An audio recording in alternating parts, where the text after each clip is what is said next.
Now we're looking at the dorsal surface of the brain, and one of the things we should note here are the arachnoid granulations. These are parts of the arachnoidea that penetrate into the superior sagittal sinus. The cerebrospinal fluid that's surrounding the brain goes back into the venous system at this dorsal point, just lateral to the mid-sagittal sinus. We can see that in this brain the dura mater is missing, but the arachnoid is still in place. And we can see some of the places where the subarachnoid room is enlarged. Here at foramen magnum, we can see the way that the subarachnoid room is enlarged. Generally speaking, you can see cisterna of this type around the whole brain, but they're larger in some parts than others, particularly when one goes from one part of the brain to the other. Normally you see them at the base of the temporal lobes and around the mesencephalon. At this point we're going to start the three-dimensional dissection, and the very first step here is to make some horizontal cuts through the very top of the brain. And what we want to be careful about at this point is make sure we don't cut down to the level of the corpus callosum. So all of the time I'm trying to determine, either with my thumb or with some sort of an instrument, how far away the corpus callosum is from the cut that I'm making.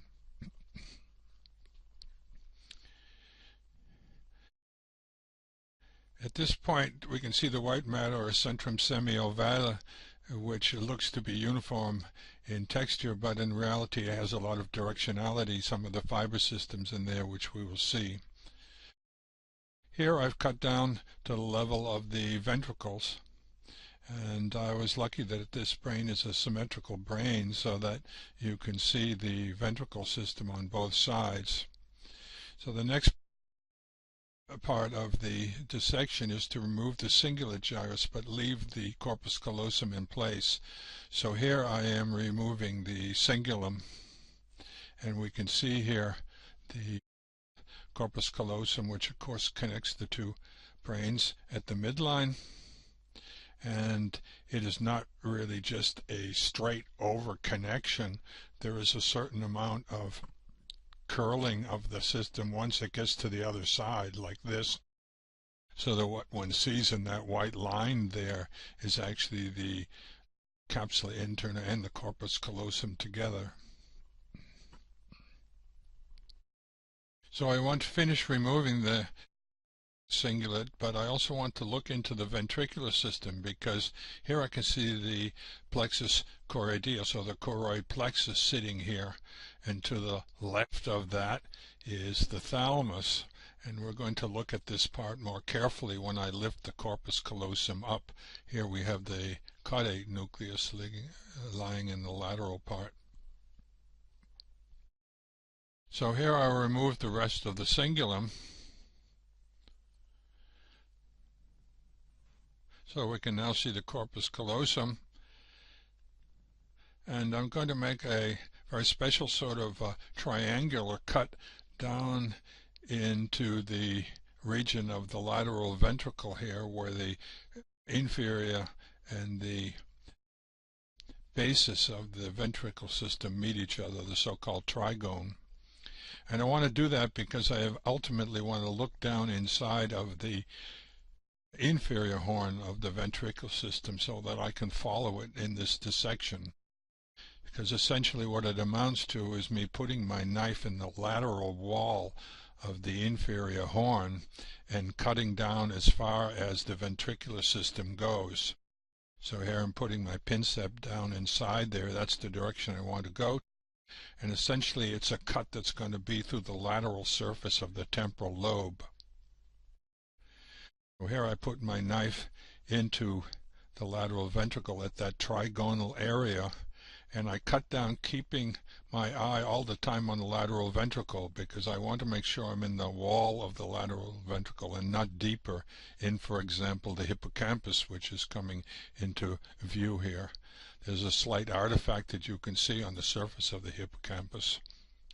And I've cut down all the way to the rostral part of the inferior horn, and now I'm going to cut through the amygdala so that the whole temporal lobe now is separate. I'll do that course on the other side, cut down on a line that goes through the lateral side of the temporal lobe, holding my eye all the time and the edge of my knife at the edge of the inferior horn of the lateral ventricle. And again, I will cut up rostrally and go deeper and cut through the amygdala so that the inferior part of the temporal lobe can be separated from the rest of the brain. Here I'm now looking into that inferior part of the lateral ventricle, so you can see that it's lying sort of in the same plane that I made my knife cut. Now I want to open up the anterior part of the ventricle system, and that went very fast, I realize, but it's simply following the roof of the anterior horn, as you see here, so that I can now look down inside at the ventricle system and look at the interventricular foramen here, where I have my knife right now.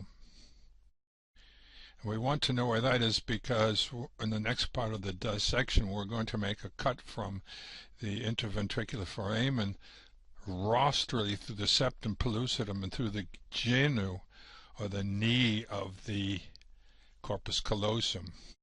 This you can see here. I put my knife in the interventricular foramen, cut rostrally through the septum pellucidum and through the genu of the corpus callosum.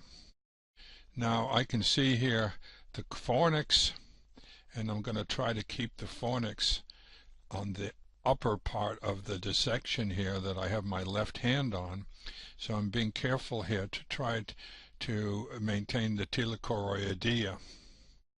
So I'm lifting up the fornix. You can see the fornix here. It's underneath the corpus callosum. And what I have underneath this is the foramen interventricular, where I just had my pincette, and the telechoroidea. The telechoroidea is very difficult to understand at first because it's an invagination of the inferior part of the arachnoidea that essentially forms a blind pocket lying on top of the thalamus.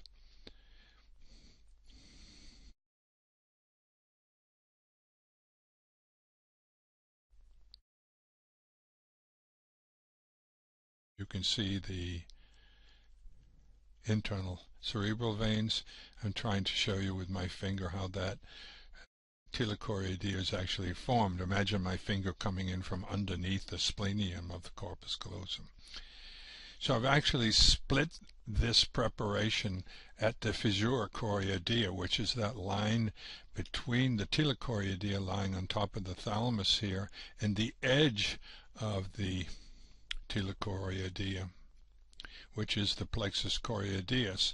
So the important point to realize here is that I'm going to cut this over because it's both attached to the corpus callosum and to the mesencephalon, and I wanted to show you how I can now take the inferior part of the temporal lobe, and after I've freed it completely from the rest of the brain, I can now remove it or move it up dorsally. So here you can see the hippocampus and the floor of the fourth ventricle lateral to it. So I'm going to do the same thing on the other side. You can see where my cut has been now here. It's through the lateral surface of the temporal lobe. I'm going to do the same thing on the other side. Cut all the way deep in through the amygdala and remove this inferior part of the temporal lobe with the hippocampus from the rest of the brain. So now I'm going to focus a little bit more on this part of the brain that we've now removed. Here we can see the circular form of the fornix, hippocampus, and the fibers coming out of it. The fornix makes almost a circle and goes down into the columnar fornices, which are in reality on the other half of the brain. Here we can see the amygdala, this darker region just rostral embedded in the white substance, whereas this is the hippocampus proper. Here with the uncus,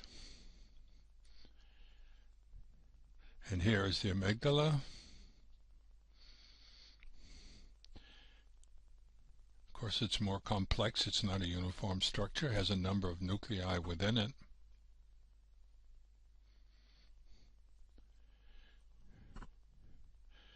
Now I get a little bit larger picture of this. I can see this circular form that the hippocampus and the fornix make. So I've essentially cut over the fornix here where I just pointed. That is, those are the columnar fornices. And just behind that is the foramen interventricular. Now we can see the telechoroidea with its lateral specialization as the plexus choroideus. Inside of this pocket is the internal cerebral veins, which you can see have been cut over. And the important point to realize is that the telechoroidea itself is forming the roof of the third ventricle, whereas the lateral part of it is pushed out through the fissura choroidea, or the choroid fissure, and is in the lateral ventricle. And I'll try to demonstrate this a little bit better here. We have plexus choroideus, one of the choroidal arteries that you can see there. And if I put this back, the point is that I want to make here is that when I have the fornix and the corpus callosum on top of the telechoroidea, it's only the choroid plexus, or the lateral part of the telechoroidea, that's pushed in through the choroidal fissure into the lateral ventricle. So here we see on the right the fornix on one side of plexus choroideus and the thalamus on the other.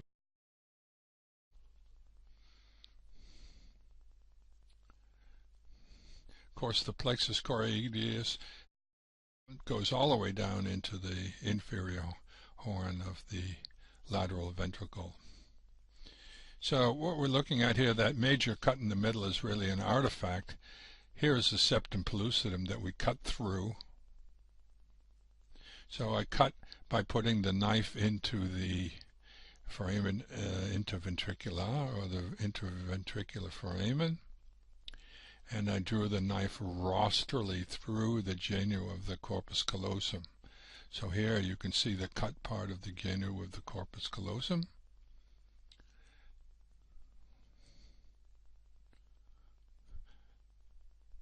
And when I lift that up, what you can see here is the septum pellucidum. Again, the major cut that you see there is actually an artifact. Septum pellucidum is much thinner, and we can see it a little bit better here. It is just sitting to the right of that artifact. So here is the caudate nucleus. We can see the head of it and its tail going around, sweeping around, much like we saw with the form of the hippocampus and its fibers, the fornix. And if we look more carefully now, we can also see where we had cut over the telechoroidea. We can see the mesencephalon with the superior colliculus, and just below that the inferior colliculus. So at this point we're going to make a dissection of the cerebellar peduncles, and one of the things we want to do is to make a blunt dissection of the anterior part of the cerebellum, so that we're going to grab a major part of the anterior lobe and see if we can separate this from the rest of the cerebellum and see some of the structure that's lying beneath it. And what we can see is the two major peduncles, the superior peduncle, which is sitting just lateral. First we have the colliculus superior, colliculus inferior. That was the fourth nerve, which we weren't able to see when we were looking at the cranial nerves on the front side, or the basal part of the brain. Here we can see the superior cerebellar peduncle, and just between the two of them we find a part of the cerebellum, the vermal part of the cerebellum, lying here in between the two superior peduncles.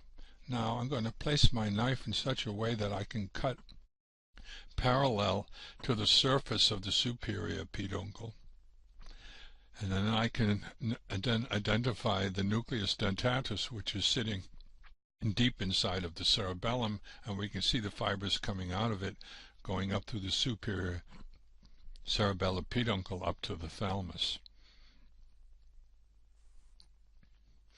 Again, we can see the vermis in the midline, still part of the cerebellum that remains there.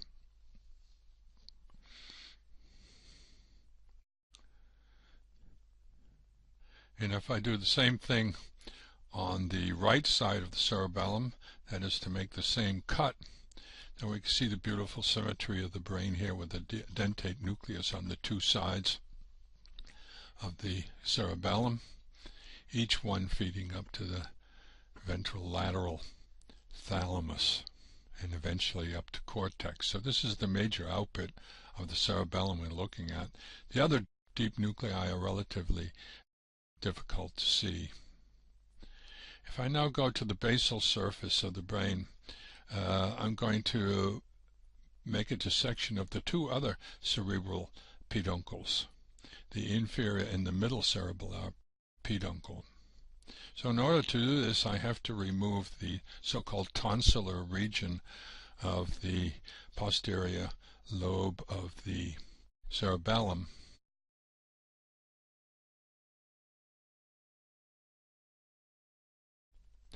But I want to go back now to this part of the dissection where we're looking for the inferior cerebellar peduncle. So we're looking back into this region here. Here's the opening of the into the fourth ventricle. We're looking in this from the caudal perspective, and we're looking at this angle between the pons and the cerebellum, and there I can see the flocculus, the oldest part of the cerebellum, and it's connected to the nodulus at the midline through this fiber system that you see there very much in white.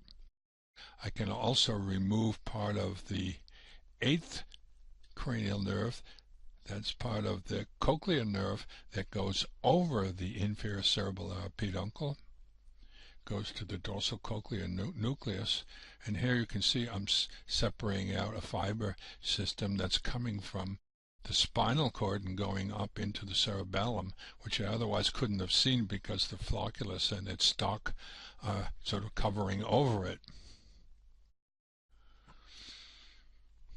Here we can still see the inferior cerebellar peduncle, and I can separate it from the middle cerebellar peduncle. Here we have the inferior, and here we have the middle cerebellar peduncle. Again, the middle cerebellar peduncle here, and the superior peduncle beside it. So in order to see the inferior cerebellar peduncle, it's been necessary for me to take flocculus and move it medial so that the stalk that's overlying the inferior peduncle is exposed.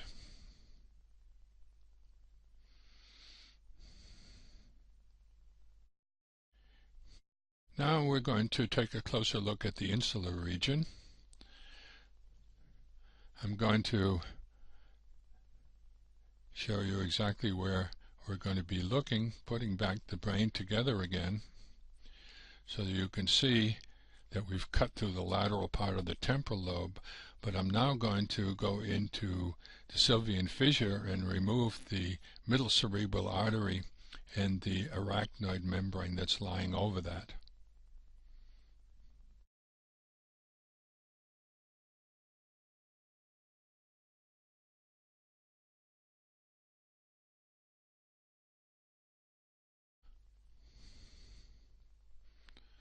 If I can now look deep into the lateral fissure, I can see the bulk of the middle cerebral artery, and I'm going to remove that so that I can now look into the deep part and see the insula deep down inside the lateral fissure.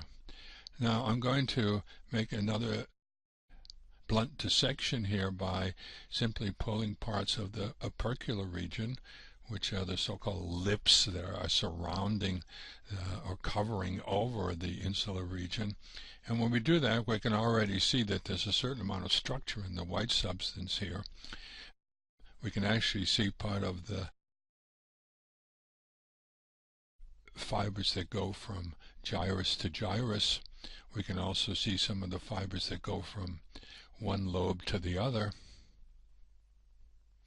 And in parts of this we can also see the projection fibers, for example, part of the internal capsule that I'm pointing to there.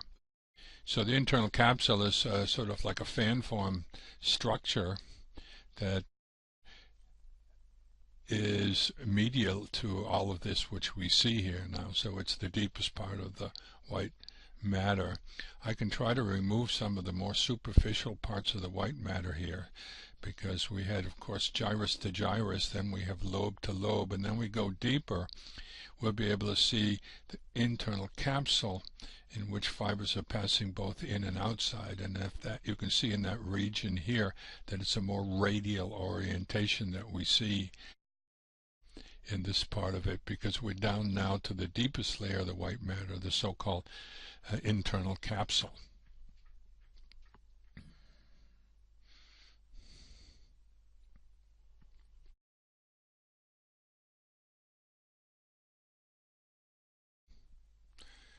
Now when I remove the insular cortex, which I'm doing here, we get down to a number of thin layers that separate the insular cortex from the lentiform nucleus, which is lying deep inside of here.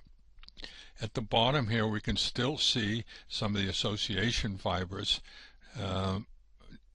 connecting the frontal and occipital lobes.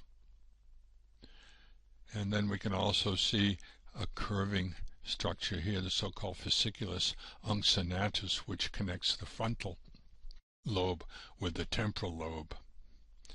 So that both of them are sort of fused together here, although one goes from frontal to occipital, the other goes frontal down to temporal lobe. So what I'm going to do now is try to remove some of these external layers that or layers that lie external to the lentiform nucleus. Here I can see once again the inferior fronto-occipital associations fiber and part of the uncinate fasciculus. But what I'm going to do now is to try to remove some of these external layers, or layers that lie external to the putamen, which we can now see here as the dark structure within. So what I'm removing here now is the external capsule and the extreme capsule and the claustrum, which we'll see later in the dissection. We can also see the radiating fibers of the internal capsule.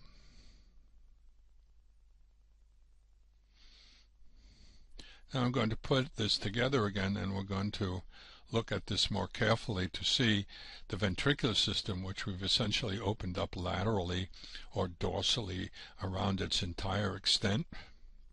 And we can see the capsule interna, or the internal capsule, which is important for us to understand.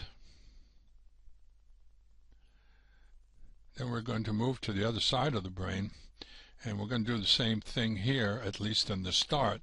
That is to say, we're going to remove the arachnoidea and the middle cerebral artery from the right side of the brain, and then we're going to make a blunt dissection again here by removing some of the more superficial opercular region around the insular cortex.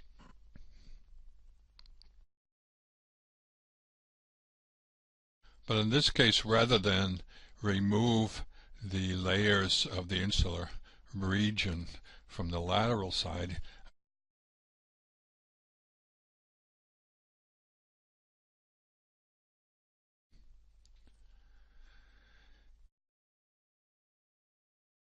here we're going to cut through this in a frontal section so you can see the cross-section of this, the more classical appearance of the nucleus lentiformis. So in this preparation, when we look a little bit closer at it, we'll be able to see some of the subdivisions here.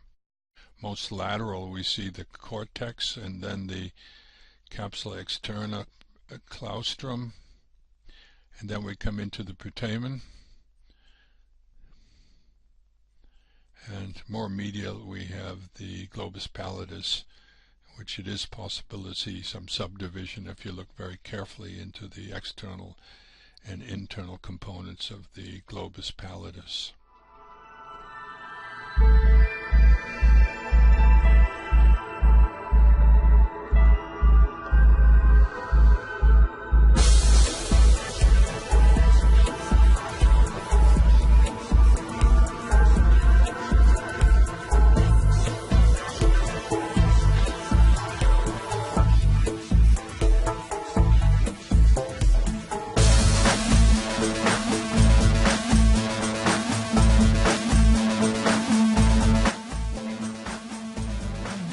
Well, I hope you enjoyed that, perhaps learned something.